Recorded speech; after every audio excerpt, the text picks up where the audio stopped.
Hi, everyone. We're going to conclude this week with a brief lecture on modern evangelicalism. This is a pretty broad topic, but we'll try and see if we can do it in one or certainly two sections for this lecture. Probably one person I can't fail to mention uh, is Karl Barth. He's considered the most influential theologian of the 20th century, but he was also prominent in helping to shape what we would call modern evangelicalism, with his emphasis on the transcendence of God and the authority of Scripture. He helped really shape some of the ideas of modern evangelicalism.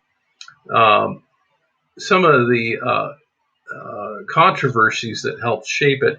Certainly, beginning with the modernist fundamentalist controversy that peaked in the 1920s, but that controversy and fundamentalism's resulting desire to separate itself from modern culture helped create a wall of separation, much like what the Puritans did in post-Reformation England and the U.S.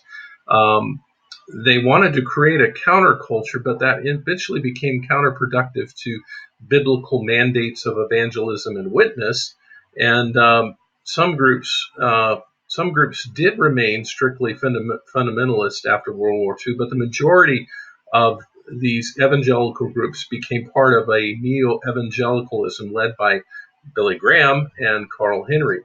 Well, of course, we've already talked a little bit about Billy Graham as one of the evangelists that emerged after World War II and became the world's most well-known evangelist over the last 60 or 70 years.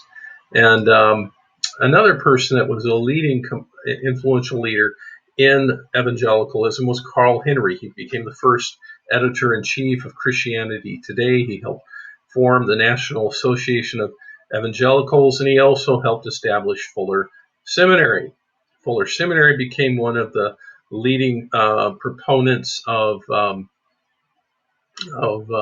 evangelical Christianity. It became a center for evangelical Christianity and has helped shape many evangelical Christian leaders today, including not just a few on the staff of King Seminary.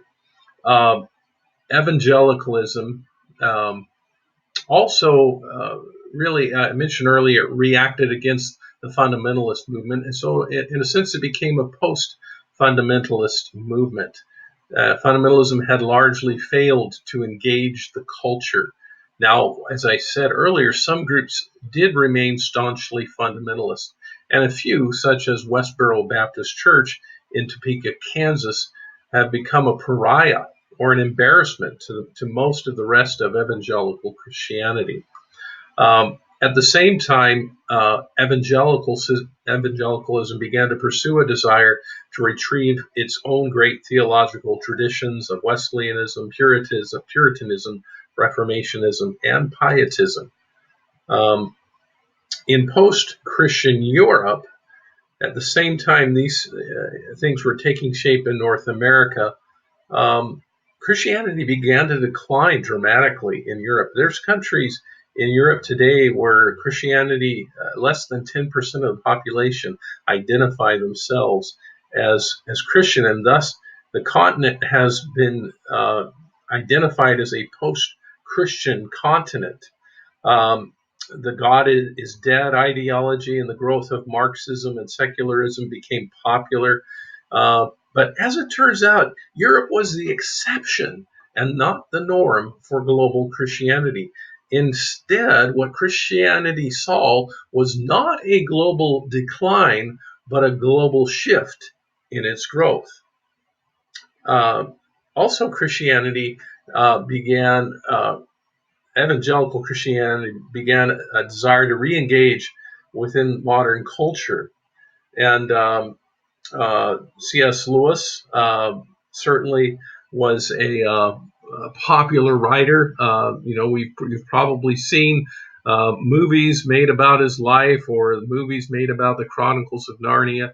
But certainly, Mere Christianity was one of his more influential books that helped explain what it means to be a Christian. Christianity also began to desire to engage within other issues in society, such as racism. So evangelical Christianity began to engage with civil rights.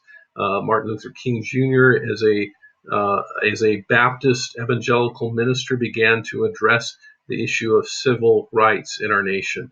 And little later, but on a different political note, evangelical Christianity, began a desire to engage as a political movement called the Religious Right. There were two people who were primary leaders, Jerry Falwell and Pat Robertson, both Baptists, but two very different Baptists.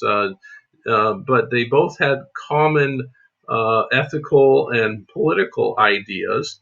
But Pat Robertson, both were Baptists, but Pat Robertson especially embraced the charismatic movement and helped establish Regent University, which is a center for charismatic theology.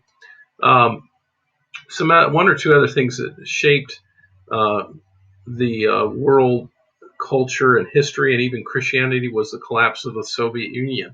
Because while Western European Christianity was declining in the 60s, 70s, and into the 80s, as the Soviet Union slowly began to collapse in the 80s and ended in 1991, we saw a resurgence and dramatic growth in Christianity in Eastern Europe. But there were other challenges and opportunities that faced global Christianity and still face global Christianity today. Some of those are nationalism, fascism, communism, materialism, universalism, racism, feminism, sexism, and environmentalism. We, as Christians, and even as renewal Christians, have tried in a variety of different ways to address these issues. But as we have tried to address these issues, we've also competed with different theologies and ideologies. We've talked about fundamentalism versus liberalism or modernism, but certainly, one of the other growing debates was the idea of the immanence of God versus his transcendence. Other theologies that developed at the time in the 60s and 70s were process theology, secular theology, the theology of hope, especially led by Jürgen Moltmann, who is probably today the greatest living theologian today. And while he doesn't identify himself as an evangelical Christian, is certainly a friend to evangelicals. Liberation theology, feminist theology, narrative theology, all of these theologies have helped interact and dialogue with what has become maybe a very wide and broad evangelical theology. It is, there is no one singular way you can define evangelical theology, other than it does tend to emphasize and embrace the authority of Scripture as part of its heritage, but it has accepted a pretty broad spectrum of Christian traditions in developing its theology. Some of it is Wesleyan, some of it is Reformationist, certainly most of it is Protestant, but it has expressed a wide variety of Christian traditions. Anyway, I think we're done for this week. Next week, I look forward to concluding our class with a lecture on global Christianity today.